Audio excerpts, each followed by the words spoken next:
Tonight we're going to make tiramisu from scratch. And I know that you're all ready for this because you all have a sweet tooth. You need to start with the best espresso you can possibly get. We're going to do Oak Cliff Coffee Roasters Hidden City Espresso. It's got flavors of orange peel, berries, and milk chocolate. Blend components from Brazil, Peru, and Ethiopia. And, of course, we're going to use the best of espresso machines. Now this works best if you have a qualified barista. Oh, garçon! Garçon!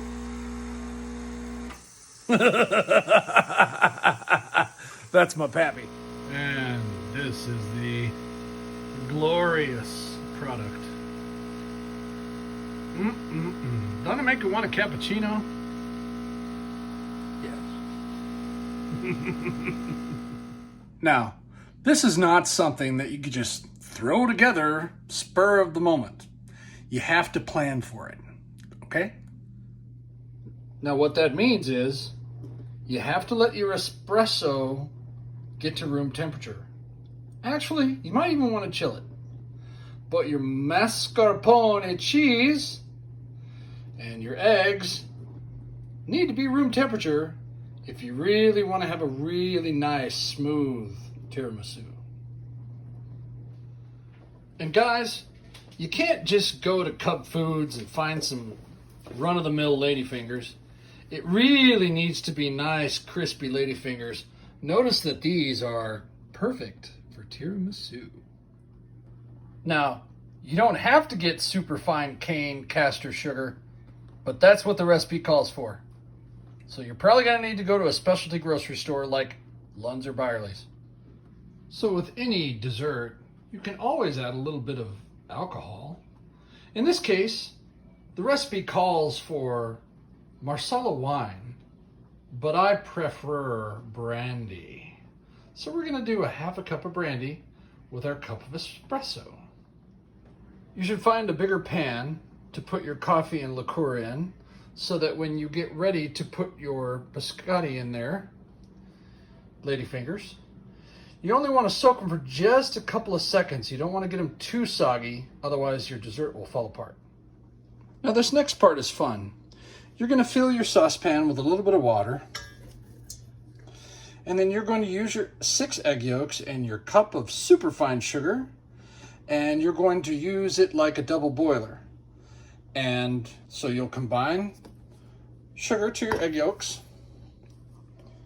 and then you're going to put it on top of your double boiler, and then you're going to turn on your heat and you're going to mix it up with your whisk until it's nice and smooth. Now the key is to stir this constantly while you're double boiling, and it will probably grow in volume by about 2 times while you're doing it.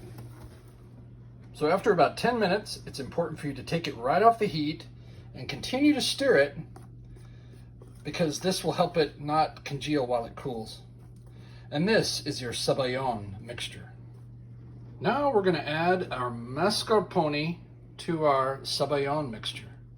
Next, we're going to whip our cream. Just cream, no sugar, no vanilla, just cream. You want to whip it until you get stiff peaks.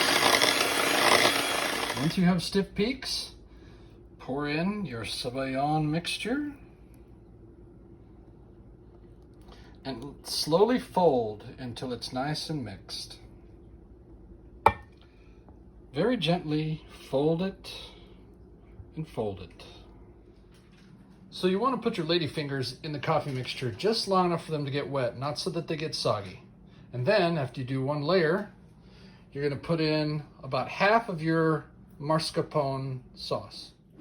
And this is your finished product. You want to put this in the refrigerator overnight, and then in the morning or right before you're ready to serve, we're going to put some cocoa powder on the top of it.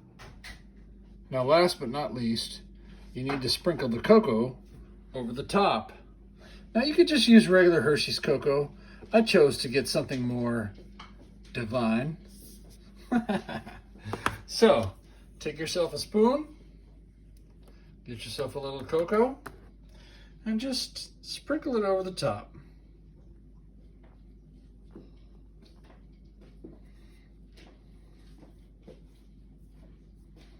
I'm sure there's a better way to do this. If you have a canister, you could probably do it like that. I'm choosing it to do like this. It's important to note that if your tiramisu doesn't set up like you want it to, if it runs over, you can always freeze it and serve it with some fresh fruit, like strawberries or raspberries, and that might take care of it. And this is the result. Enjoyment. I have to say, even though it was a little bit of a mess, it was really good.